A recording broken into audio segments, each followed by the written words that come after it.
Hello guys, welcome to Bike Matters. My name is Alex and this is a beautiful Triumph Bonneville Speed Twin 900. Had this in for a couple of weeks and it's been stunning, beautiful to ride.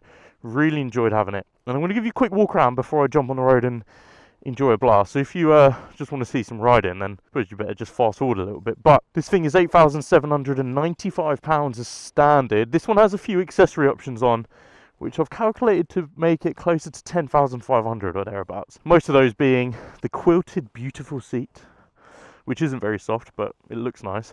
You've got a pannier kit, which can't be locked, unless you've got like a sort of suitcase style lock that goes in there, but it's really quick release. Just these two unclip and it slides off. Lovely stuff. You fit a good amount of shopping in there, or your basic a weekend away pack, I guess. Get some shoes, change your top, underwear, socks. Perfect, you're all good to go. Also got a fly screen, bar end mirrors, heated grips, and these LED lights. Other than that, it's pretty much standard as far as I can tell. And it looks beautiful. I've got to say, this Triumph Bonneville styling with the Speed 900 just looks spot on, spot on. I really do like it. This has a twin engine, of course, 270-degree crank. It's got 8 valves and it's a single overhead cam, 64 brake horsepower and 80 newton meters of torque. From the low end, the torque is incredible. It's around about 3,700 revs and then it just pulls so well. But of course with the torque comes the brake horsepower.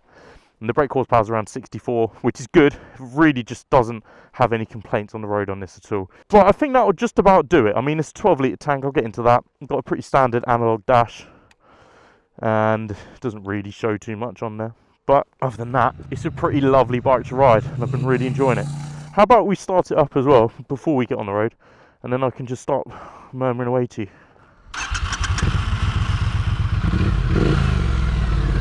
Sounds beautiful.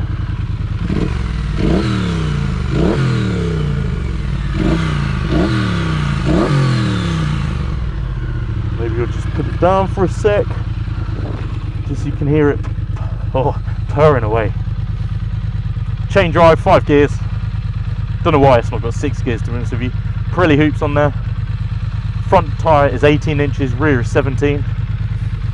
I think that's all the basic spec, to be honest with you. Let's just go and enjoy the ride, because that's what all this Triumph is about, is for the ride. You can see my beautiful face as well. Psych, I've got a sick dark visor on my rear rock. Haha. Right, let's go. Still recording here, aren't we? Beautiful. Now, this has been an absolute joy to ride, I've got to say. Just the way that it handles, the way that it rides. And of course, the Bonneville family has got a few in the member. Hello, doggo. Sit, good boy. There's a few in the Bonneville family now. Of course, the Speed Twin used to be the Street Twin, and that's what Brett reviewed. I believe it was last year, maybe the year before that. And he had the Street Twin in. He really loved it. I'd say check out that review if you're looking for one that's a little bit older, because all in all, I'm not really sure there's too much to distinguish the Street Twin and the Speed Twin. You could probably just go for a Street Twin if you fancy an older edition one. Still do the same stuff and it'll still look as nice. But this thing has been beautiful. You may have seen on the Bike Matters social pages and the Lexham Insurance social pages as well. I took this one to the Rattlesden Classic and Custom Bike Show, and it got quite a bit of attention there, and that was more of a chopper outing. So there was loads of custom bobbers and stuff like that.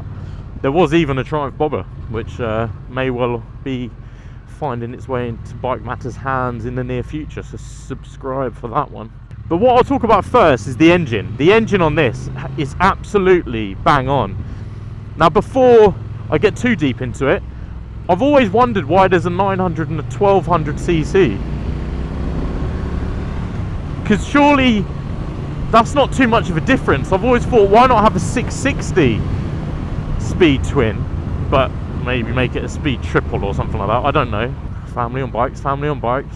But it makes sense now, because this has a lot of poke. It's a lot of character in the Bonneville engine, and it's perfect for these sort of like, well, this is a pretty narrow back road, but it's perfect for these back road jaunts.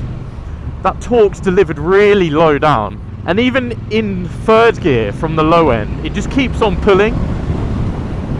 And something I found really interesting is how this only has 5 gears, but the gears just feel so long. You can get away with quite a lot in this. The top end does peter out a little bit, but no complaints whatsoever. I mean, if anything, I quite like the fact that it doesn't have a huge, endless top end.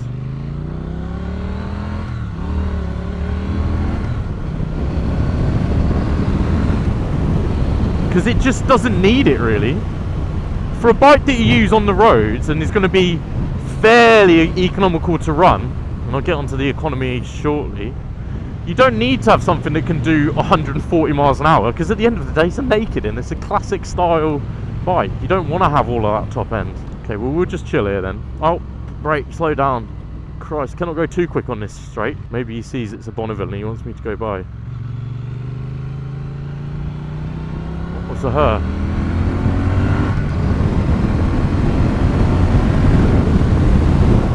I mean, look at that. It just fires away. And it just sounds so nice when you just pin it. So that 64 brake horsepower, you could argue, is perfect for the road. And I think it's bang on as well. As I say, 5 gears, you've got a torque assist clutch on here.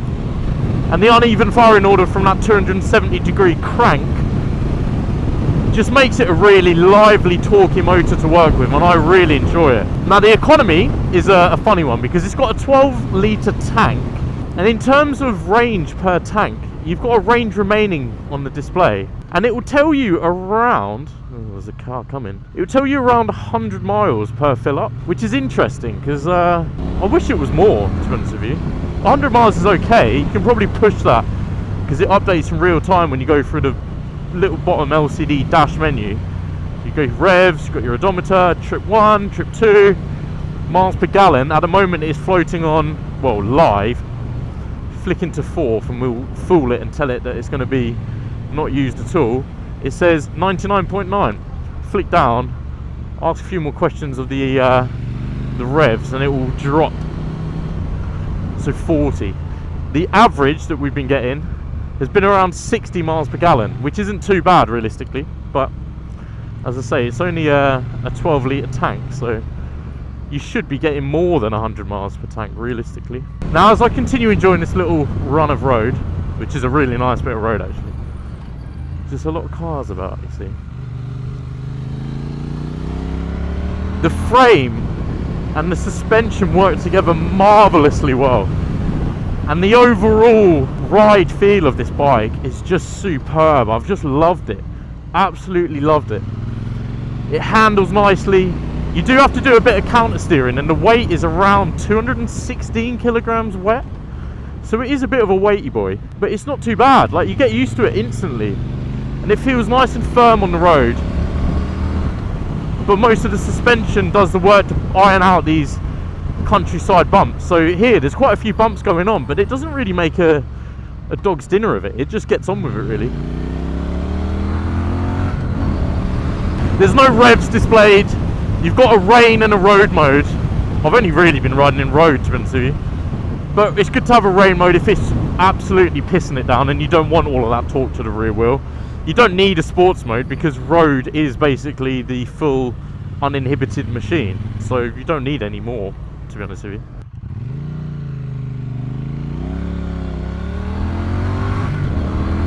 Now, the quilted seat is an accessory option, and it doesn't have much padding in at all, I won't lie. It's quite meagre in terms of the comfort it provides, but it does look really nice, so you sort of take that as it comes. Do you want it to look nice, or do you want to have the comfort? It's comfortable enough. I mean, when I've been riding it, I haven't come on thinking, oh, my backside is really sore. It's been okay for the most part, so no complaints from me about the comfort. Braking power is really good. You've got a Brembo up front and a Nissan at the rear. It's a single disc at the front as opposed to a twin disc. Does the job really nicely, and if you hammer on the brakes, it's a sharp response that you get. So no complaints there whatsoever. The clutch is nice and light as well. As I say, it's a torque assist one, and the bite point can be adjusted a little bit because it's a span adjustable clutch, and I found that in what I'd consider the sort of normal reach, the bite point feels quite far away, but ultimately it's not too far away. You just adjust it to be a little bit closer to if you want it to be. Oh, I see a biker. Let's follow him. Where are you off to, buddy? Oh, that's an actual biker. Well, I was going to go left anyway. So, see ya. Just saw a fluorescent helmet and someone pulling away. I think it's an eco-friendly electric bike with pedal assist. But anyway, yeah, that 0 to 60, fine. You know, no complaints whatsoever. So let's talk about a few of the positives and negatives, eh? And we'll start to round up the video because I've really enjoyed this bike. I think the engine's got loads of character. It handles superbly well. And the fact that you can customise it to whatever you want it to be is a very nice positive in my eyes. If you want more power, look at the Speed Twin 1200, eh? Or the Speed Triple. If you want loads of power, you don't need loads of power though. This is good. Though I do always search for 6th, even though there isn't any there. What's negative about it? I'd love it to have a bigger fuel tank. I'd love to be able to get further per fill up, especially in a world where fuel is getting more and more expensive. That would be nice. The fact that you have to spec it up loads if you want to customise it. The stock price £8,795 is fairly good going, isn't it? But specking it up, you can make it a 10 grand bike very, very easily. It's hard to comment on the comfort here. Suspension's really good, but the seat isn't. But this is an accessory seat. It's about 765mm in terms of height as well. I think I forgot to mention that. Anyone can get on it. It's very accessible, and I don't feel too big for it. So as a verdict, is the Speed Twin 900 Bonneville worth looking at from Triumph? Yes, absolutely so. I think I might float over to Triumph and see what sort of deals they can do me.